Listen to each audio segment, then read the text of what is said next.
പെരുമാറ്റച്ചട്ട ലംഘന പരാതിയിൽ മന്ത്രി മുഹമ്മദ് റിയാസിനോട് ജില്ലാ കളക്ടർ വിശദീകരണം തേടി. പ്രാഥമിക അന്വേഷണത്തിന് ശേഷമാണ് നോട്ടീസ് നൽകിയത്. കോഴിക്കോട് സ്റ്റേഡിയം രാജ്യാന്തര നിലവാരത്തിലെത്തിക്കാൻ തീരുമാനിച്ചെന്ന് പൊതുവേദിയിൽ പ്രസംഗിച്ചതിനാലാണ് പരാതി.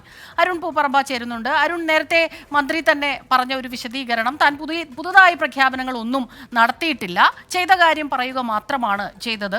ഇത്തരത്തിലൊരു വിശദീകരണം തന്നോട് ഔദ്യോഗികമായ ഒരു വിശദീകരണം അല്ലെങ്കിൽ അതിലൊരു നോട്ടീസ് തനിക്ക് ലഭിച്ചിട്ടുമില്ല എന്നാണ് മന്ത്രി പറഞ്ഞത്. പക്ഷെ നോട്ടീസ് ലഭിച്ചിരിക്കുന്നു അല്ലേ?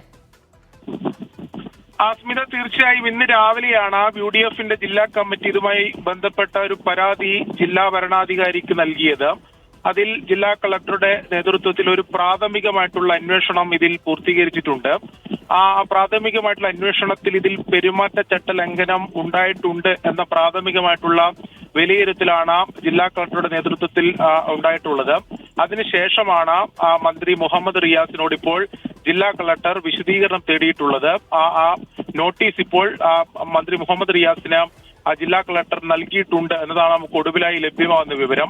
നേരത്തെ സ്മിത സൂചിപ്പിച്ചതുപോലെ തന്നെ ഇതിൽ പെരുമാറ്റച്ചട്ട ലംഘനം ഉണ്ടായിട്ടില്ല എന്ന ഒരു വിശദീകരണമാണ്, അല്ലെങ്കിൽ നേരത്തെ തന്നെ സർക്കാർ പ്രഖ്യാപിച്ച ഒരു പദ്ധതിയാണ് ഈ സ്റ്റേഡിയം നവീകരണം.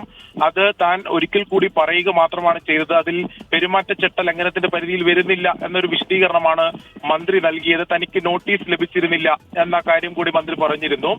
എന്തായാലും ജില്ലാ കളക്ടറുടെ നേതൃത്വത്തിൽ പ്രാഥമികമായിട്ടുള്ള ഒരു അന്വേഷണം നടത്തിയപ്പോൾ മുഹമ്മദ് റിയാസിന് ഇപ്പോൾ ഇതിൽ വിശദീകരണം തേടി നോട്ടീസ് നൽകിയിട്ടുണ്ട്. മന്ത്രിയുടെ വിശദീകരണം കണക്കിന് അടിസ്ഥാനമാക്കിയായിരിക്കും ഇനി തുടർ നടപടികൾ സ്വീകരിക്കുക. എന്തായാലും പ്രാഥമിക അന്വേഷണത്തിൽ ഇതിൽ പെരുമാറ്റച്ചട്ട ലംഘനം ഉണ്ടായിട്ടുണ്ട് എന്ന് തന്നെയാണ് ജില്ലാ കളക്ടർ വിലയിരുത്തിയിട്ടുള്ളത്. ശരി. തെരഞ്ഞെടുപ്പ് പെരുമാറ്റച്ചട്ട ലംഘന പരാതിയിൽ മന്ത്രി മുഹമ്മദ് റിയാസിനോട് ജില്ലാ കളക്ടർ വിശദീകരണം തേടി. പ്രാഥമിക അന്വേഷണത്തിന് ശേഷമാണ് നോട്ടീസ് നൽകിയിട്ടുള്ളത്. അരുൺ പൂപ്പറമ്പയാണ് കോഴിക്കോട് നിന്ന് വിവരങ്ങളുമായി ചേർന്നത്.